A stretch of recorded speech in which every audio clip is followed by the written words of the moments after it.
বছর পর বোলপুরে তৃণমূল কার্যালয়ে গিয়ে দলীয় নেতা কর্মীদের সঙ্গে দেখা করেছেন অনুব্রত মণ্ডল। মঙ্গলবার তাঁদের বাড়ির দোরগোড়া থেকে ফিরিয়েছিলেন বুধবার জেলা পার্টি অফিসে সেই চন্দ্রনাথ সিনহা, বিকাশ রায় চৌধুরীদের সঙ্গে দেখা করেছেন বীরভূম জেলা সভাপতি।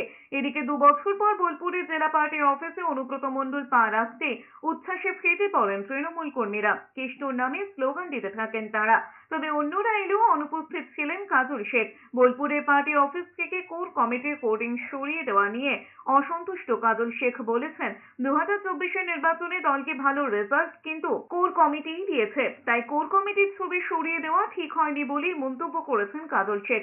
গরু পাচার মামলায় অনুব্রত মণ্ডলের জেল যাত্রার পরেই দলনেত্রী মমতা বন্দ্যোপাধ্যায় 5 জনের কোর কমিটি তৈরি করে দিয়েছিলেন।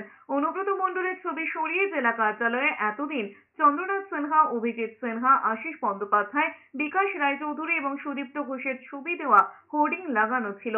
জেলা সভাপতি নিজের গড়ে ফিরতেই রাতারাতি পাল্টে গিয়েছে বোলপুরের দলীয় কার্যালয়ের পুরো চিত্রটাই।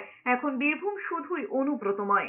শারদার শুভেচ্ছা। মাথায় লাগবে বুমটা সরান। ওয়েস্ট বেঙ্গলের সব মানুষ ভালো থাকুক, বীরভূম জেলার মানুষ।